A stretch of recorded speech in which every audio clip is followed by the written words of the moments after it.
Good morning, everybody. Hope you sleep well after first hard day in the conference. And let me start, because today we also have the full day of very interesting presentation. And of course, the first one, the best one. We will have the first presentation. It's like a continuation of our plenary session. And I want to present our distinguished plenary speaker. And of course, thank you, Cost Action, that support us in it. And Professor Bert van Veen from Delft University. And I think his presentation very proper. And we can discuss a lot in our future. 2030 or 2040 or something like this. Please, floor is yours. Yes. Thanks, Irina, and also Nicholas, for inviting me. It's an honor for me to be here and be able to present this lecture. Nicholas contacted me long ago and he said, are you willing to do the keynote and can you say something about employment implications? The reason is that there was a meeting in Brussels to inform policymakers about employment implications of autonomous vehicles. At the meeting, there were, I guess, about 100 persons. 3 of them were academics. Fioridela, only 3. Fioridela and Nicholas and me, and I think it's thanks to the intervention of Nicholas that there were at least 3. If not, there would have been none. It was only lobbying. I never heard so much things that were not correct, academically speaking, then it is my pleasure to be able to repeat some of the messages that I gave over there. But I will speak about more than unemployment only. I cannot speak for 45 minutes or an hour about employment implications. So the title of my presentation is 5 Misunderstandings about autonomous vehicles or automated vehicles. And I will also speak about training and education implications at the request of Nicolas. What we see is that the literature on AVs is rapidly evolving. Most of the references that you will find are about the technological aspects and the direct effects. But what is probably as important are the indirect effects, and certainly from the perspective of this cost action. There is a bit of literature, but way less than on the technical aspects. And indirect effects of AVs could be the reasons why society will or will not exempt AVs to be on all our roads. So I will discuss 5 topics that are poorly discussed in the literature so far. I do this partly based on propositions. It's a bit provocative, as Irina just noticed. My first proposition is that AVs will not lead to larger levels of employment. At the meeting in Brussels, there were many people who reasoned like this. I represent bus drivers in France. We have 30,000 bus drivers. If you introduce autonomously driving buses, unemployment rates in France will increase by 30,000 because the people will be unemployed. Next, there was a speaker representing the taxi drivers in Spain. Same story, 20,000 taxi drivers, and unemployment will increase thus by 20,000 if we allow autonomous vehicles. And the message is, AVs are a disaster for employment. It will significantly increase unemployment levels. That is not true. First of all, other people need to develop whatever is needed to let AVs drive on the roads. Technical aspects, the sensors, the software, the legislation, policy implications. Of course, other people are needed to guide the process. And in some cases, at least in the early stages, not all jobs will disappear. Pilots are more or less using the same principles. They hardly have to intervene, but they have to be in the airplanes. It could be that we say, okay, lorries can drive automatically, but there needs a person to be in the lorry. She or he can do other things, but for reasons of responsibility, for security reasons, or whatever reasons, or maybe only for the first and last mile, because we might in the early stages not allow those lorries to drive in the developed area, but only on motorways. But the most important reason is that if there would be no taxi driver needed anymore, traveling by taxi will become cheaper. People who then save on the money for taxis will not throw away that money. They will spend that money by going to the theater more often, buying more clothes, going to a restaurant, whatever. So there is an indirect effect related to the expenditures of people. And I would say, on average, the money that they spend on other services or goods might have the same job generation effect as the loss of not spending their money anymore to taxis. Or if buses become cheaper, I used the example of buses in Brussels, and people then argued, yes, but buses are often subsidized, so they will not become cheaper because there is no driver. It will only decrease the money for subsidizing buses. I said, okay, but what will the government then do?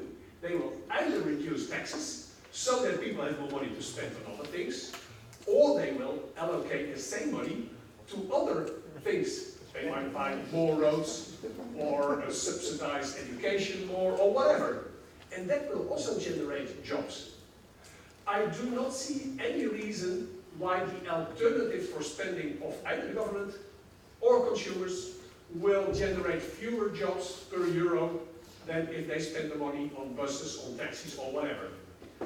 And so my conclusion is, and there's a wide body of literature from economics underpinning this, that you should include indirect effects which will roughly compensate the direct effects.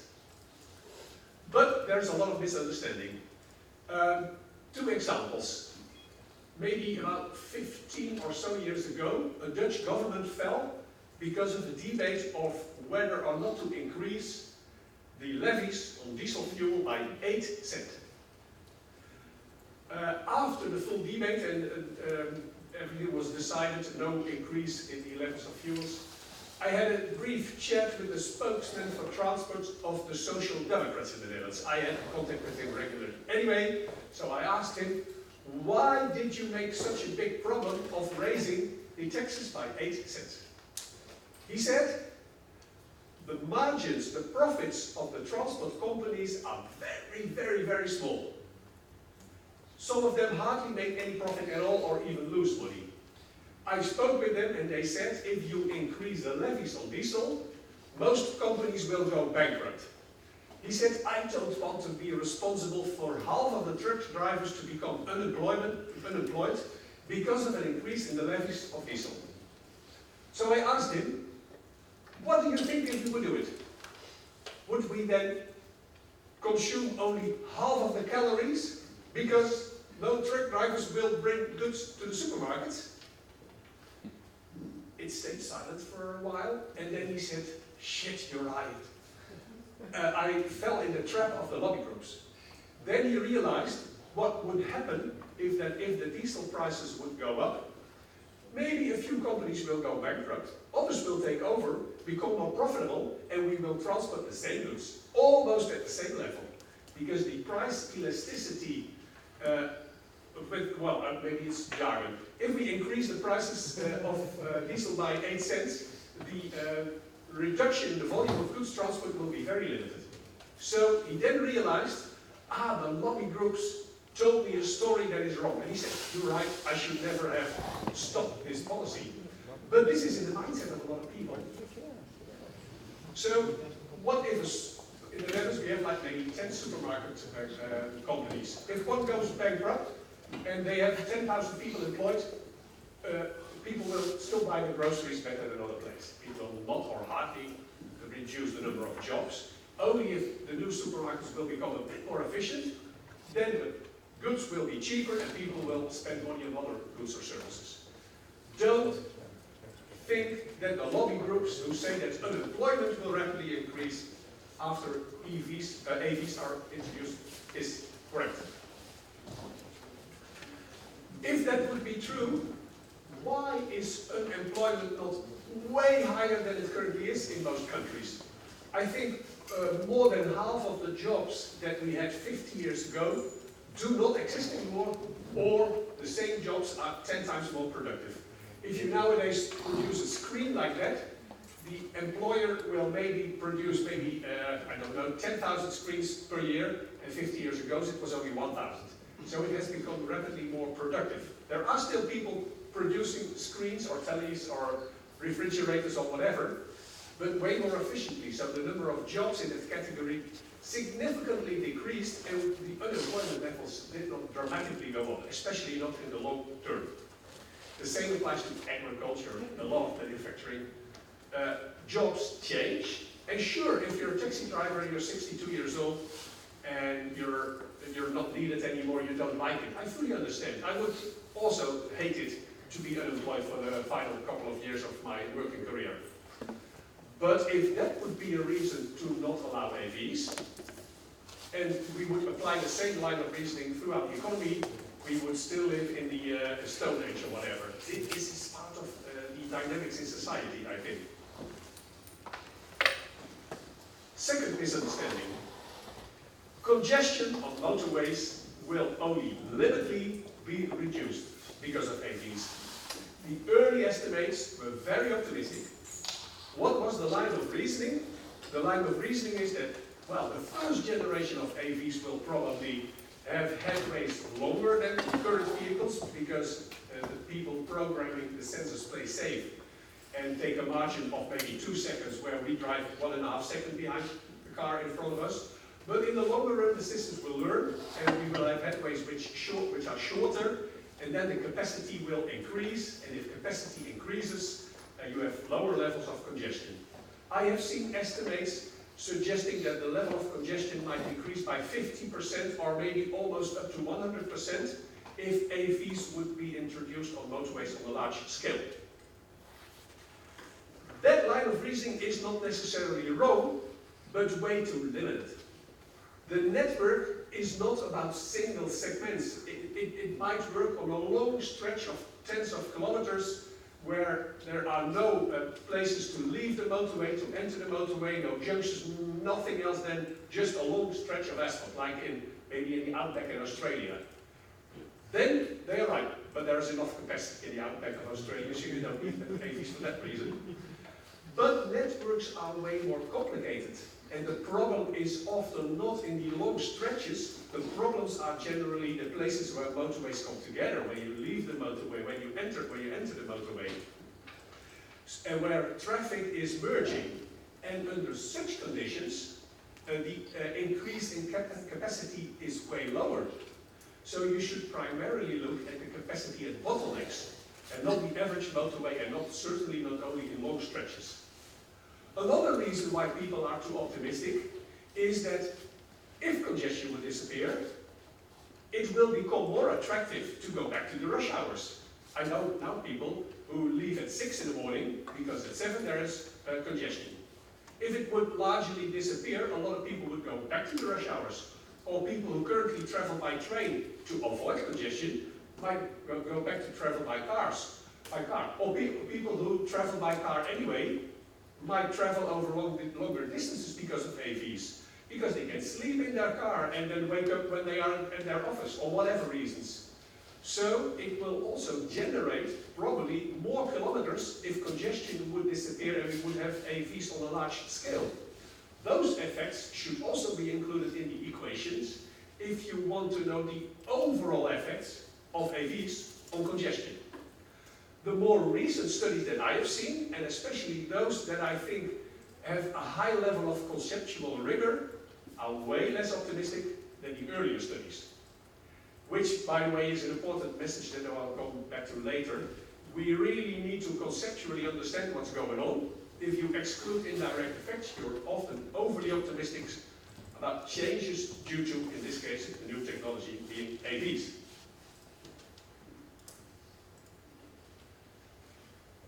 We had a few meetings at the Dutch Ministry of Infrastructure and Water Management, the previous Ministry of Transport.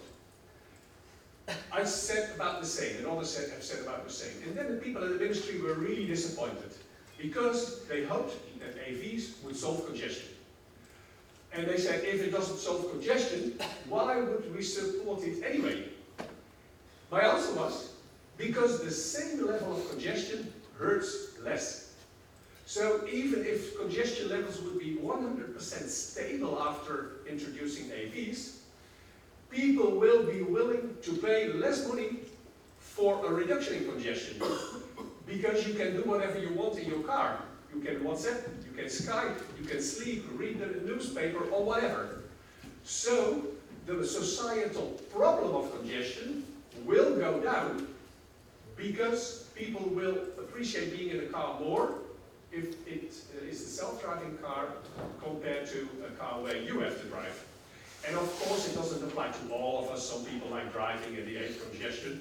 But overall, over the large group, maybe all people in one country, the willingness to pay for shorter travel times or reductions of congestion will go down.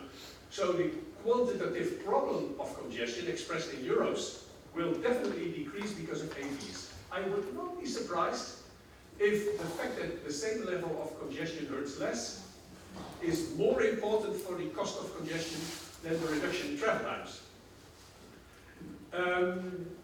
The implications of this, by the way, would be that we should spend fewer euros on motorway expansions. I know that in the former Eastern European countries it's a bit different from the Western European countries, but in many Western countries the motorway networks are about complete. All middle-sized and larger cities are adequately well connected. especially in the Ruhrgebiet in Germany or in the western part of the Netherlands. We have motorways between about all major places. The only reason that we still invest is because of congestion during the rush hour. It is not because there are missing links, it is because the capacity of current links is below the level of maximum demand in the rush hours. So the only reason why we currently still invest in motorways in the Netherlands, about the only reason, is to reduce congestion levels. Well, in terms of cost and benefits, the benefits will go down if congestion hurts less. So we need fewer motorways if we would introduce AVs, and people are less willing to pay for short travel times. That in itself is a good reason for policymakers to like AVs, I think. Third topic that, by the way, increasingly received attention in the literature is that AVs need to be much safer than conventional vehicles to be accepted. The claim that they need to be 100% safe, well, if you want 100% safety, never allow them, there will always be accidents. I don't see any realistic scenario with AVs that there will never be any accident anymore. So, if you go for 100%, ignore AVs or whatever technology, it's an illusion, at least in the next 50 years or so. The problem is that people are willing to accept higher risks if they are in control, as opposed to if they are not in control and technology takes over. I've seen one study of about 30 years ago, by the way, but people are still quite the same, that the difference is supposed to be a factor 10. We accept 10 times higher risks if we are in control compared to if we are not in control and a machine takes over.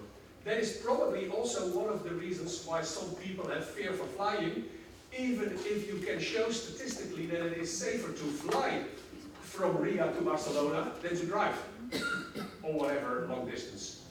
It is not only about numbers and statistics and objective risks, it's also about perceptions. And I think, well, let me take the Netherlands as an example. We currently have about 670 fatalities each year in traffic. Suppose we would introduce AVs and the number of fatalities would halve. Let's say 300 or 350 per year. But the remaining fatalities are all due to AVs.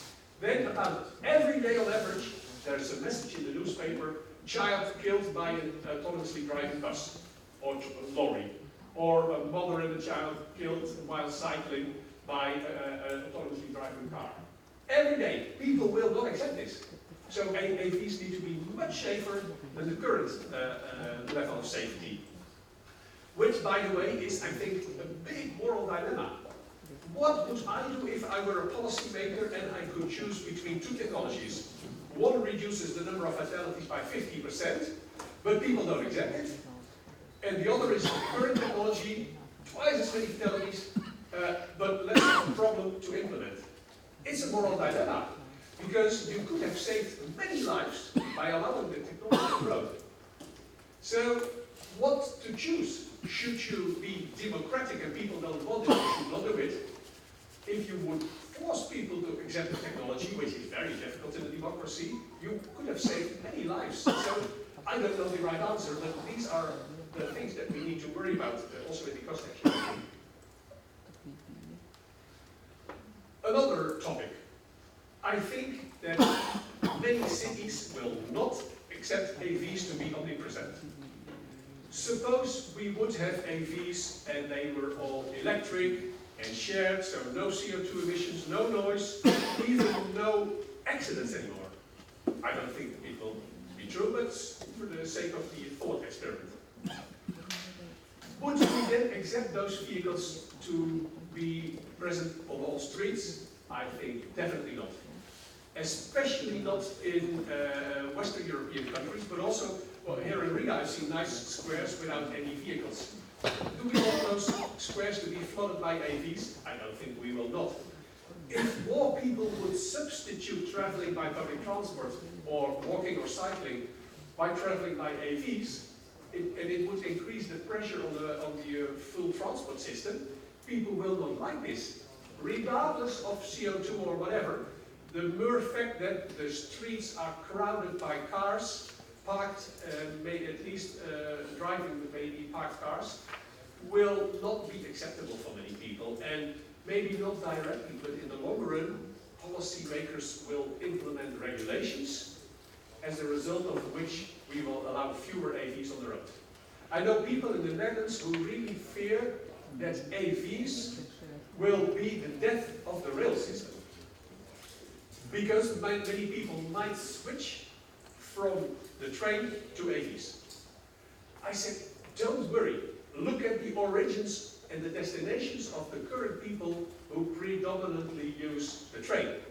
They often have an origin and or a destination in urban areas. If they would all switch to AVs, the whole road system would collapse. It completely cannot handle it. From central Amsterdam to central Utrecht, the market share of the train is about 50%. It's a complete illusion that all those people, or even half of the people, could switch from the train to AVs.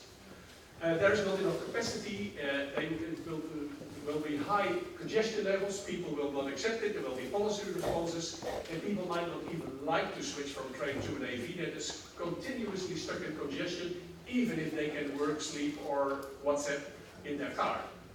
So I do not know about all countries, but especially in densely populated countries, I think it is an illusion that on a large scale, people will substitute public transport and maybe walking or cycling for AVs. Whereas a lot of policymakers really fear this. At least that's my experience during several debates. Here you see two pictures of Amsterdam, central Amsterdam. The right-hand picture is a picture from the 1960s. The left-hand picture is a recent picture. I know people who are quite skeptic and say, well, you cannot change society, you're overly optimistic, policymakers cannot do a lot. They have the attitude like, let's say fair, because it's an illusion that governments can improve or change society. Especially transport has proven this line of reasoning to be wrong. The current cars are way cleaner than the cars in the 1960s because of policies. The number of fatalities has dramatically gone down in many Western countries, not only, but largely because of policies. Also, look at the right-hand picture. Even if these cars would be 100% safe, they would not produce any noise, nor emissions, nor CO2. It would be a disaster if we would go back to a situation like that. Imagine that you have to cross the road here. It's almost not doable. The city becomes very unattractive. Most people prefer cities like that, like the left-hand picture, because they are way more attractive to live in, to stay in, even if it comes at the cost of levels of car accessibility. There's a few studies that looked at how well did cities perform. Some of those studies were summarized in the Cycling City book of John Booker and Ralph Buller that they edited in 2012. And there's one chapter who says that cities that implement policies that improve walking and cycling and reduce the role of the car are economically doing better than average. Apart from livability, noise, and whatever, it is good for the economy, they argue. Methodologically speaking, I'm not fully sure, because probably those cities do many other things that are also good for the city, not only reducing the role of cars. So the causality and the other related factors were not included in such studies. So I've criticized the studies, but I think the point that they make is valid. It will not hurt your city a lot, or maybe not at all, if you downplay the role of the car. And again, it's not evidence, but in the Netherlands, the prices of houses in central Amsterdam and Utrecht, which implemented policies like the left-hand picture, the housing prices went up more than in Rotterdam, which is way more a car-oriented city. Again, there's so much more factors that you should include, but so far I have not seen any convincing evidence that if we downplay the role of cars, it will hurt the economy. And especially not if you measure it in terms like housing prices or square meter prices for offices. because people prefer nice environments, even if they then would have to walk, cycle, or travel by public transport, and cannot all use their car anymore. Next misunderstanding. I've been involved in several debates in the Netherlands, but also abroad, about AVs, where some people argued we should not allow AVs because they don't solve a problem. What problem do they solve? Well, first of all, they could solve some safety problems if the number of donkeys go down. But even if it would not, why should you only allow things if they save problems? I personally like a lot Belgian beers. You can buy them in the Dutch supermarkets on a large scale, which you could not do in the 1980s. Which problem did that solve? None. It's just something several people, including me, like. Color TVs. Why would we allow color TVs? It doesn't solve a problem, no, but we like color TVs over black and white TVs. So any person who prefers to stop the debate on AVs because they don't solve a problem, I asked them many other examples. Should we all forbid these goods and services? They don't know. No, of course they don't know. The reason is probably that in transport we are all the time thinking in terms of problems that machines should reduce. But transport is also a nice thing, the transport system. It allows us to move from one place to another. We enjoy it, it's healthy, whatever reason. So it doesn't necessarily have to solve a problem to allow a new technology on the road. These are the 5 a bit provocative propositions. What then are suggestions for researchers? Because this meeting is also about training and education. First of all, if you want to study anything related to the acceptability of AVs, we should underpin these studies in other disciplines, at least political economics. Political economics is a category of literature where people combine economics with decision making. And if you look at that literature, it enriches your way of thinking about new technologies or any changes in the transport system a lot. I teach a 5E CPS course in Delft on innovations, only complex, large-scale public-private innovations. And the students have to understand whether or not the candidate innovations will be implemented at all, and if so, which societal implications they might have. I present to them 5 frameworks from political economics, from innovation sciences, and a few more from psychology, and they have to add 5 more and write an essay. By far, the most popular framework amongst the students is this quite unknown framework developed by Eran Feigelsson and Ilan Salomon from Hebrew University in Jerusalem, Israel. It's presented in a book chapter in 2004. They say it only applies to complex public-private innovations. I'm not sure, you probably can't read it from the back, so I'll explain a little bit. It says that the question whether or not an innovation will be adopted, that is the dependent variable, depends on technical feasibility and political feasibility. If the technology is not ready, you can forget it. If policymakers, politicians don't want it, you can forget it. There will be no maglev train implemented in Western countries if policymakers don't like it. What the scheme also says that for political feasibility, social feasibility is very important. So, if the politicians think that the public thinks that AVs will dramatically increase unemployment, they might not allow them on the roads because they think I will not be re-elected if I announce to support such policies. So social feasibility is very important for political feasibility. And then they add many factors. It would take, I teach about 45 minutes on the framework, which I will not do here. It will consume all my time. Other things are like experience. If we have positive experience on AVs in one country, it's easier to allow AVs in another country, for example. It also says it's about the distribution of, the perception of the distribution of who gains and who loses. That is also an important factor for social feasibility.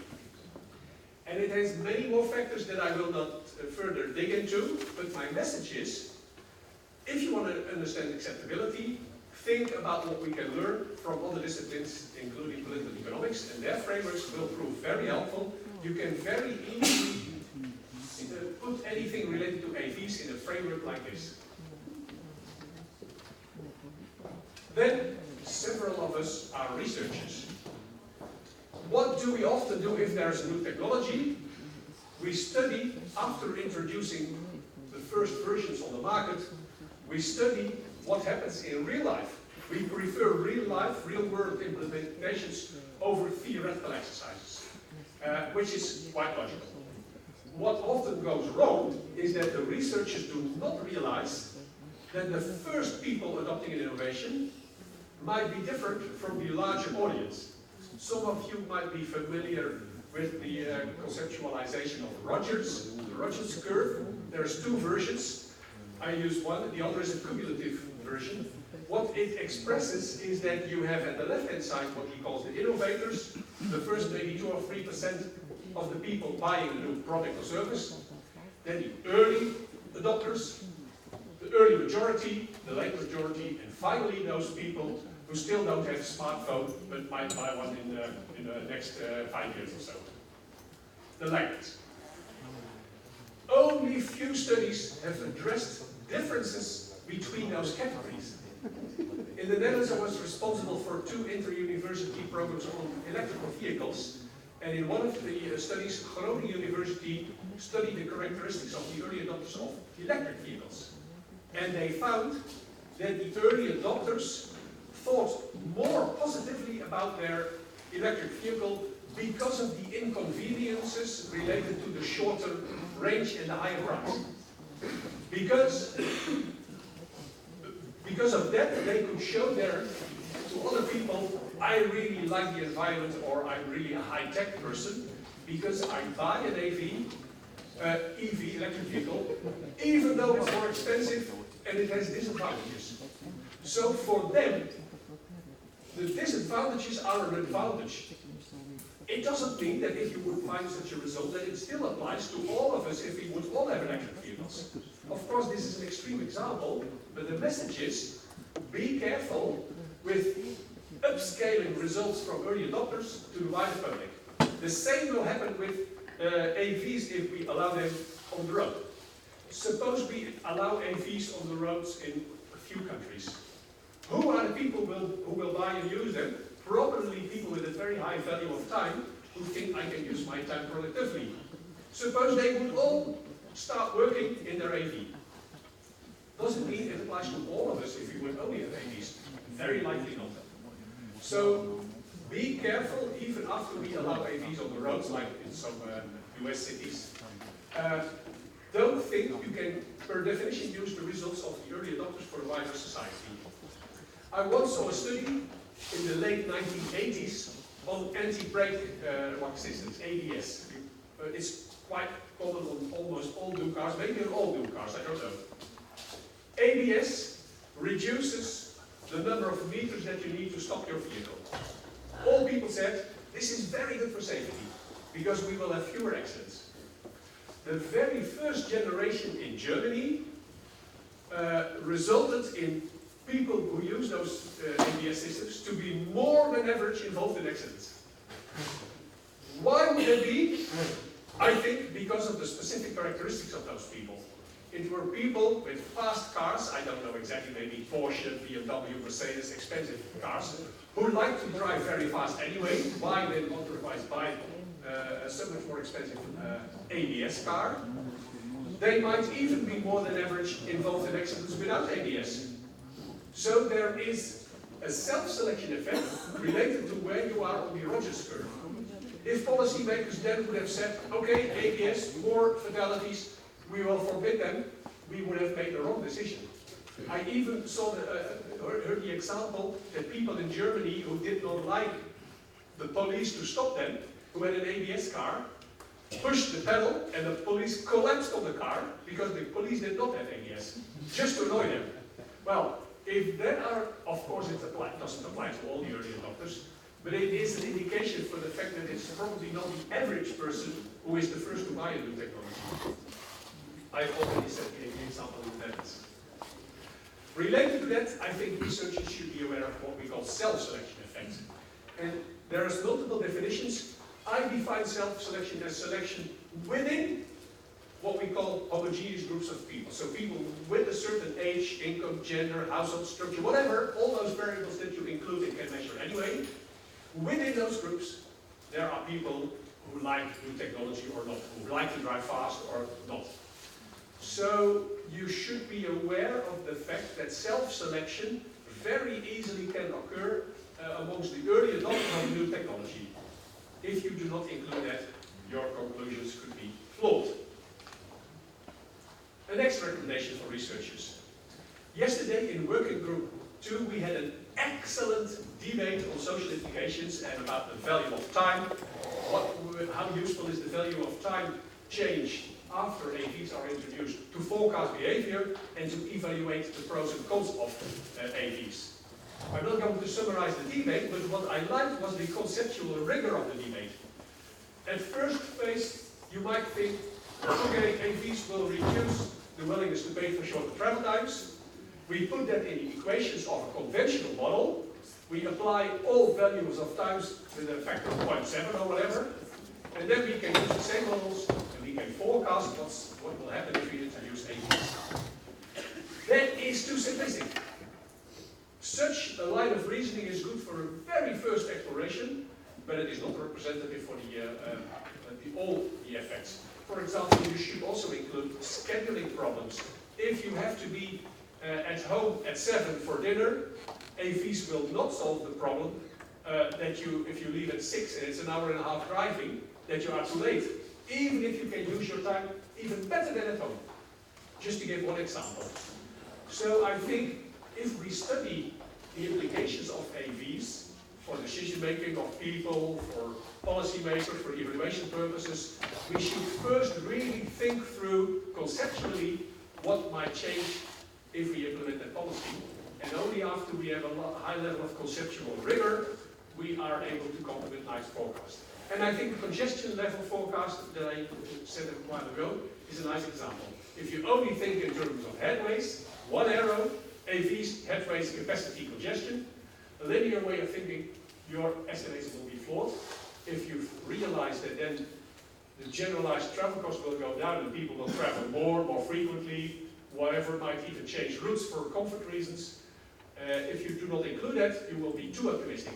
I would in general say the better the conceptual rigor of studies, the less optimistic they are about changes. What I also think is that researchers should systematically think through the options of policy instruments to guide AVs, and they should be educated in understanding the pros and cons of such instruments. Of course, this doesn't apply to all of us. If you're an expert on sensors, perfect if you design the best sensors and you design algorithms to improve, blah, blah, blah. But as a community, we should be able to understand which are the societal implications, which are the pros, and which are the cons. And of several policy instruments, regulations, pricing incentives, whatever policies could be implemented, land use policies, public transport policies. As a community, we should be able to address those pros and cons. If not, policymakers will be misinformed. And I think we should also be able to assess those pros and cons in evaluation frameworks. So not only a list, also how to trade off different pros and cons, because AVs will have multiple pros and cons: safety, environment, travel times, indirect land use effects, for example, implications for subsidies on public transport, you name it. If we don't know how to compare all those apples and pears, we have a problem. I personally like CBA for many things, but not all. If moral things are included, CBA often does a bad job, I think. So maybe in some cases, multi-criteria analysis is an alternative. I'm not going to present you the debates on the pros and cons of CBA versus MCA, but these are the kind of frameworks that we need to help policymakers to be well informed and finally come to decisions. How to balance all those pros and cons. And again, we don't all have to do this, but at least a substantial share of people should be able to do this, maybe not only for their own research, but also for others.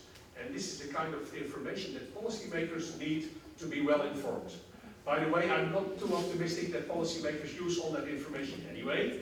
Research on CBAs for road infrastructure projects and rail projects has shown that a lot of policymakers do use it, but not that they use the final benefits divided by cost or benefit minus cost. They shop for information that they think they need, and the correlation coefficient between the outcomes of a CBA and decision making is quite low.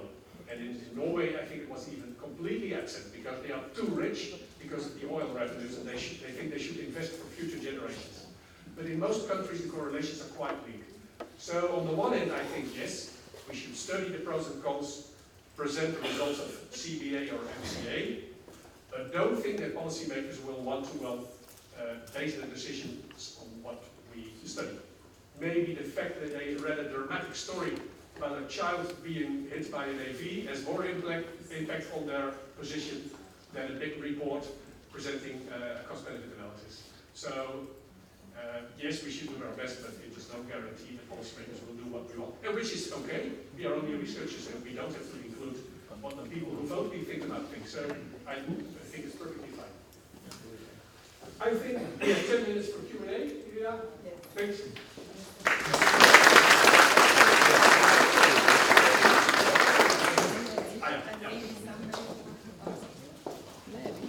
So who disagrees with whatever?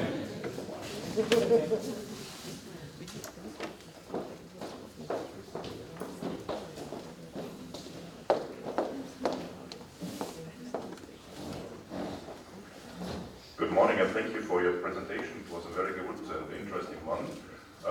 My question is maybe a little bit provocative. What do you think about real-time implementation or real-time testing before decision making? Yeah, should we allow those vehicles on the road to be tested? Exactly. I'm thinking of, for example, I don't want to mention it, but there are some discussion about the e-scooters. Yeah. And in Estonia, we have living in Estonia, and we have the challenge. Private companies simply provide the service. Yeah. And the political decision maker, they decided to take time, think about this in winter, and thinking about the regulation, how to behave with the e-scooters in the next year. Yeah. It's a very, very irrelevant question. Without adequate testing, there will never be any use. So we need to test them before they are formally allowed. If we would not test them, if we would have to decide on allowing them on the roads or not, it would be a big risk. So at least some cities, regions or countries need to test the vehicles before you allow them. And the question is, when and where? First of all, I think there should be a mature debate with the public about whether or not to allow them. And secondly, in that debate, we should respect the differences between countries. It is way easier to test those vehicles in low-density suburbs of some American cities than it is in central Paris, for example. So this is the difference in land use in the transport system. But maybe evenly importantly are cultural differences. Some countries are way more open for new technologies and accept those risks in the early stages way more than in other countries. In the Netherlands, we had a very big accident with a device called the stint. It contains, I think, up to 9 children, and kindergarten could transport people from their home to kindergarten and back. And one was hit by a train because the technology failed. In the Netherlands, the policy is, we forbid, unless it's about proven to be safe. But taking your steps as an example, we don't allow them in the Netherlands, but they are allowed in Brussels or in Paris, for example. Some countries have the attitude, everything is allowed, unless you can show that it is not safe. So we should respect that cultural and societal heterogeneity, and some countries are probably more prone to have those vehicles in this test phase on the roads than other countries, and we should simply respect that heterogeneity. But we cannot all wait for others. So some countries need to take the lead, and I think in the US it's definitely easier to allow AVs, but you're not so sure. Well, some parts of the US. Making money is the target. if you can make, if there is an idea or some kind of plan to make money, then it doesn't matter where it is. I'm not sure if we can make money by allowing airplanes to cross the sky, as Konstantinos used as an example yesterday. Of course, there will be people who can make money out of it, but I think we will not accept it if the sky in cities is completely covered by small aircraft. At least in the Netherlands, people will not accept it, I think in many countries. So yes, making money is important, but if companies can make money, it doesn't mean that society will accept everything. Sure. But you are right, of course, if companies cannot make money out of it, they are not even willing to test. Sure, you're absolutely right. I see a question in the back, I think Wolfgang.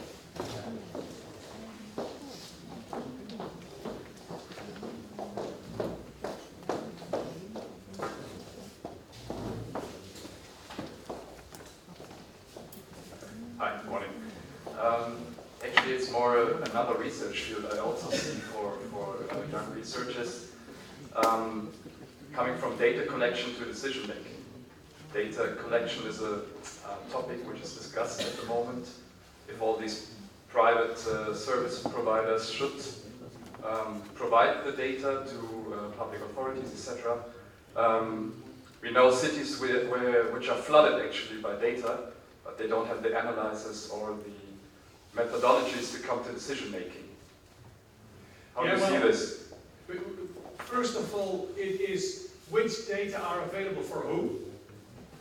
If it is data owned by a private company and they are not willing to share, you cannot analyze them anyway. So should policymakers force companies to share data? I can imagine that a policymaker says, yes, you can test your AVs under the condition that you share your data with anybody who wants to see them. And the second thing is, from data to findings. That is, of course, a completely other area of research than the mainstream questionnaires that most of us are familiar with. It's about artificial intelligence, data mining risks. There are a lot of pros and cons. It's not my expertise, by the way. And finally, from the findings to policy making, combining probably the insights from the data with other insights. I personally think that these new large data sets are fantastic, but we should combine with people who have a more theoretical background and a conceptual background to be able to interpret those data in the right way. Otherwise, we might find relationships between variables without being aware of what's behind it. So, of course, we need theories and conceptual understanding before we come to important policy conclusions. But you're right, it's a very important area. I did only touch upon a few topics, but the whole data science topic is also a very, very relevant topic. Really well covered. I think I saw a question. Thanks a lot for the presentation. Maybe not the question, but a comment that in general it's not only the headache of autonomous vehicles. Yes, because probably you know also a big discussion is regarding automatization and robotics for the industry, but the story is the same. The politicians believe that a lot of working places will be lost and we're limiting somehow, and as far as I know, for some German, let's say, vendors of vehicles, there are limitation on automatization level. That's why, again, you have presented as a specific field, but the problem is very common for all innovative or breaking technologies, which seems would like to substitute the people, but as you have said, I am totally agree that we must look deeper inside to see this indirect effect. Yeah. Okay, thanks. I think in the UK, when they introduced electric trains replacing steam trains, the people whose job was to put the coals on the fire in the train were allowed to stay on the trains for 2 decades because otherwise they would be unemployed. So sometimes policymakers do weird things, in my opinion, because of fear for unemployment.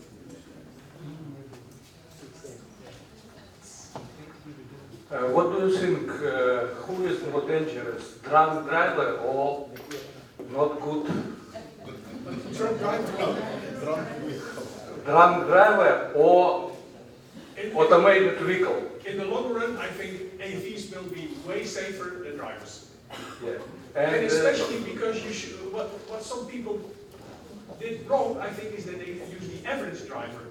As you probably know, most accidents are not caused by the average driver, but by the 10% most risky drivers, the bad drivers, people who drink, who take drugs or whatever. And the AVs will reduce the accidents caused by those people. Yeah. And I think that the seller of alcoholic drinks will be happy that we will have only autonomous vehicles. So who is happy? Seller of alcoholic drinks. Oh yes, yes, yeah. Seller of alcohol drinks, yeah. Yes, That's one of the indirect effects that you should really include. But then, if people will drink more because they don't have to drive, the doctors might be disappointed. So, your example is a very nice example of an indirect effect that should be put in the equation. A maybe more obvious indirect effect could be that if we substitute walking and cycling for AVs, it's not good for health. And several studies have shown that the health benefits of cycling are the most important category if you express it in monetary terms. So it could also be an indirect effect related to health. But your example is a very good example. Maybe I'm going to sell, I'm going to switch job and produce beer. Thanks very much for the presentation. What you said about labour and the transport sector, if it's just buses, if it's just taxis, I can see it would be a big problem. But actually we've seen not so much growing unemployment, but growing underemployment. So people without good jobs, people without able to participate in society. And of course, we're just talking about automated cars. Automation is happening across the entire economy. So if you multiply all these different sexual effects, surely we have a big problem for society. Okay, maybe we're full of luxury goods, but nobody has a job, which means a completely different kind of society. And I think that's where the political problem could arise. And autonomous vehicles could be seen as the key symbol of this economic shift, and therefore they become unpopular for that reason. Yeah, I fully agree with you, Raymond. In the meeting in Brussels, there were people who argued that the jobs would become less attractive because it would be boring to sit in your truck and it would be self-driving. So I asked maybe other people prefer that because they don't have to concentrate all the time. They might be able to Skype with their partner and kids while being a truck driver because they don't have to steer to drive the truck. I do fully agree with your statement, but I think we should always look at both sides. It will make some jobs less attractive, others more attractive, and the replacing jobs could be more boring. But overall, if we have substituted relatively simple jobs by technology, the average of the full economy of the quality of jobs has gone up. We are, this is a self-selection case. We are not representative for all people working. But the current jobs in most countries are more attractive than our grandparents, the jobs of our grandparents, I think. So we should not be too conservative. The general point is absolutely right. Yeah, just related to that, I think that we risk really to have a very low skilled jobs with very high skilled jobs, and this is a real thing that a policymaker needs to care about. Yep. For example, what we assist now, just to follow the ground idea, is that the technological platforms are just exploiting some people who are doing the real job, for example, Deliveroo or Uber or whatever. So I'm not sure that with AVs or a very pushed AI society, we can leave the market of self-selection to do that. We need a very strong regulation for that. Otherwise, we lose. It's not a problem that we change the jobs. It's a problem of which kind of jobs for which people. Exactly. And there is as well a problem of gender. This is just, I don't want to say that, but with the AV, AI, we really risk to put on side the women, because it's both sectors, technological, ITS and transport, where women is just 20% of the story.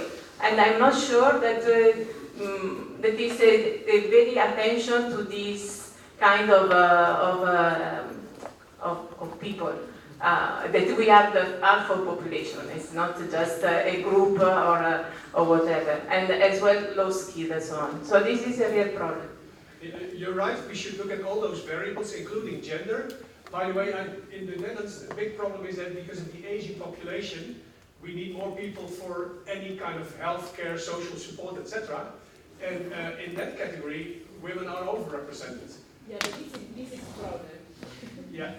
So yeah, we have to look at these issues, and what I think is very important is the time period in which the changes materialize. If it's going quite rapidly, in a few years, the society cannot easily transfer jobs over people. If it's going gradually over a few decades, we are way more robust. But your general point is correct, Irene. Thank you very much. I think it's a good presentation for discussion and for continuation this discussion during our also session cost project, and not only in cost project in our conference. I think it's a little present for you. Thank you very much. I hope we invite you for some course for our students about innovation, because I think it's very, very needed for, especially for Latvian students. We are a little in cold weather sometimes. Okay, thank you very much. Our plenary session finished, and I want to invite you for a special tour in our labs, robotic labs. And Vladimir, who is stay here. He will help you. It's 15-20 minutes. You can see our labs and then continue our conference. Vladimir